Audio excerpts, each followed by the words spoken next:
Hey guys, hope everything's going well. You guys know the drill. Smash the like button, subscribe if you haven't, and comment down below. Follow me on Instagram at AIH_sports. Alrighty, today I wanted to touch base on some of the comments that I received from my last video, and it's going to tie into a concept of buying low and selling high. Really, really simple concept. I know Dakota from Sports Cards Anonymous, he talked about this in one of his videos. And getting back to this one card, so a little info on what I did. Okay, so I bought one of these at 700 bucks. I remember earlier this year, it was about 2 grand on a PWCC auction. So I said, oh, over a 50% haircut. This must be a good thing. No, I struck out on this. Now, last month or earlier this month, I got this for 130 bucks. So let's do the math. $2,000 all the way to 130 some dollars. You're close to a 95% reduction in the price of the card. And I remember when I was talking about buying this at 700, sure, I didn't have that many viewers at the time. No one showed signs of caution. Now, when I buy this at a 95% discount, I believe a huge haircut, a lot of people are saying tennis is a dumb sport. You don't know anything about Nadal. You haven't seen his bad legs, his bad knees. You are totally wrong. This is why people lose money. And I'm thinking to myself, hold on. This went down 95%, and I'm scaling in. I'm not even making my aggressive moves yet. And I've talked about an implosion more than what we've seen in the sports card market. And I'm going to be making more aggressive bets on this.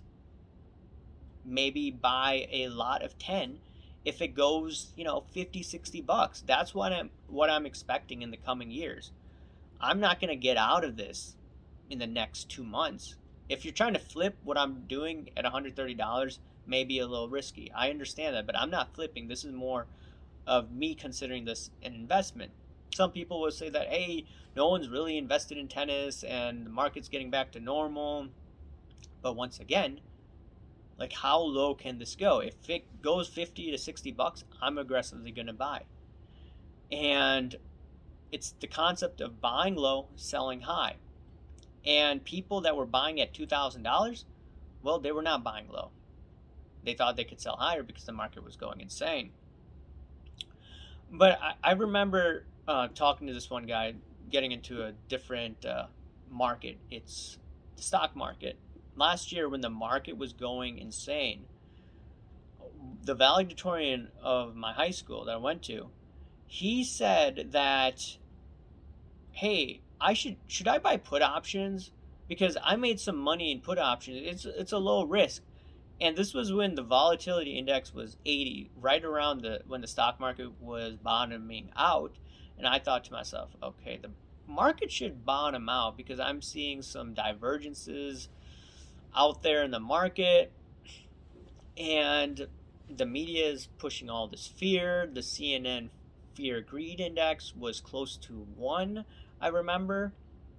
And when the sentiment is really negative, that's the time to be buying.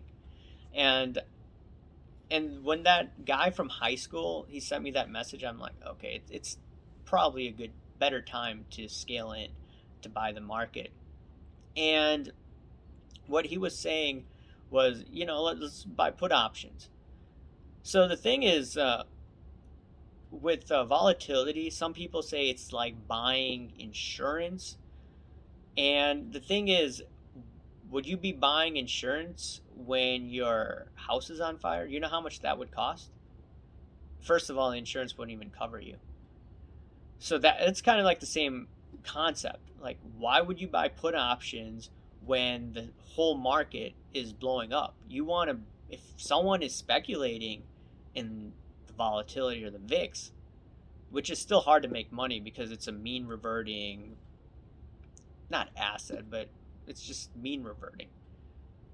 goes back down. And it's foolish to buy those put options unless you're buying it really low, but still timing the VIX is really hard because of decay with the VXX. I know some people may not understand that, but for those that are interested, just do research on that decay and the volatility index and the VXX.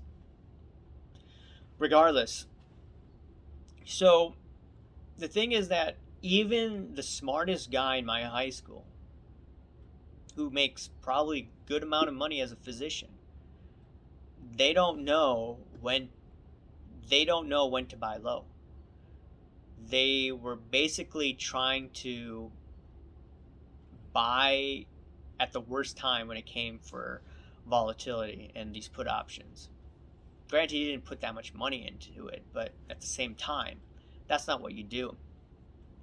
And I'm just looking at it, I'm saying, okay, just for this 95% haircut, this is a much better opportunity to buy this.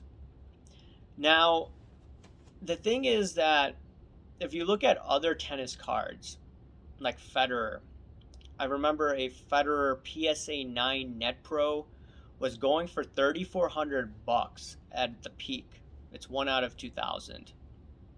And now that 1 out of 2,000 card is probably $500, $600.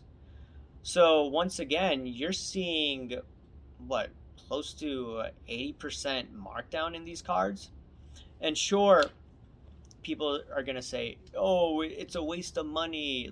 Were people saying that at that time in full force? And at the time, I don't remember a lot of people saying that. I don't remember a lot of people even talking about sports cards like crumbling down as they have, especially for some of these markets out there. Now I see a bunch of videos talking about like, hey, NBA cards are going down, NFL cards are going down. And it's just a different sentiment.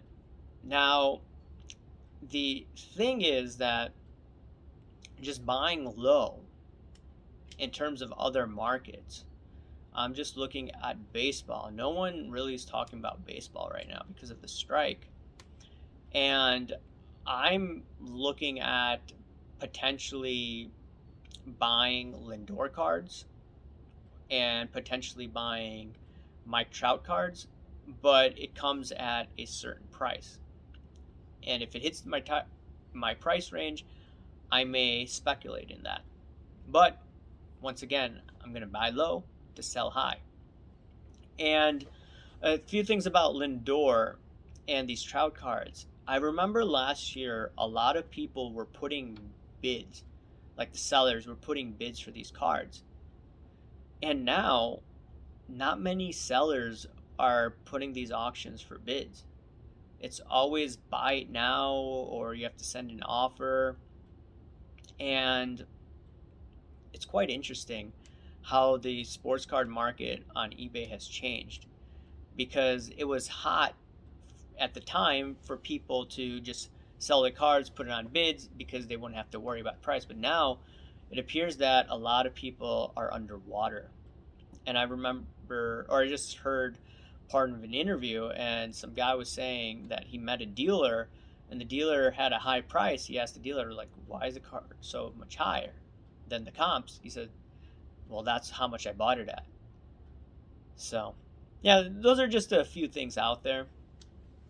And yeah, other things. So I understand some people may not understand my line of thinking about buying low and why I don't want to buy many cards right now. Maybe I may dabble in this Nadal card and maybe some tennis cards. But I remember, like I said, some of these cards, like a Patrick Mahomes Optic Hollow PSA 10, I've stated this in previous videos, I bought at a low. I bought a PSA 10, it was a refractor card, right? His rookie card, $140. I sold it through PWCC in an auction at $3,800. That move was insane. I see comments here and there about, hey, Patrick Mahomes has been doing well the last few games. You did a video about Kurt Warner and Patrick Mahomes. And people are also saying like, dude, this is a good time to buy Patrick Mahomes. Well, I'm coming at it from a perspective. I bought this optic hollow at 130 bucks and I sold it at $3,800. Net was what, 3,500 bucks, okay? So I made close to a 20-fold move. That rate of return is insane. So for me to speculate in Patrick Mahomes, even if he goes far in the playoffs this year, I understand that he did poorly 4 or 5 games ago, and I look at that optic hollow PSA 10 as a guide because that's what I'm comfortable in looking at. So at its low is 2,800 bucks. I did not feel comfortable speculating 2,800 bucks because I already made a 20-fold move. And sure, it's gone up close to $1,000 approximately. But then with eBay fees, if you're trying to flip, are you going to get a decent rate of return right now? Probably no. If he goes to the Super Bowl again, then okay, you're talking. It could go back $5,000-6,000. So in terms of me buying low, selling high, just my risk tolerance, I want to buy when markets crumble, when you see price reductions, like with this Nadal card, like a 90% haircut. That will get me interested. I may speculate, like I said, in some baseball cards because of the strike, but no one's putting the cards on for bids right now. So that's my concern. Not my concern, but that's one reason why I'm not aggressively buying baseball, because I do believe they will come up with some sort of deal and this is just going to be an aggressive flip. I don't do too much of that, but from time to time it's fun doing that. But anyways, guys, let me know what you think. What do you think about the concept of buying low to sell high? And if you still don't agree with me and Nadal decision, let me know. I'm open to what you guys have to say, as I'm opinionated as well. All right, guys, thanks a lot. Bye.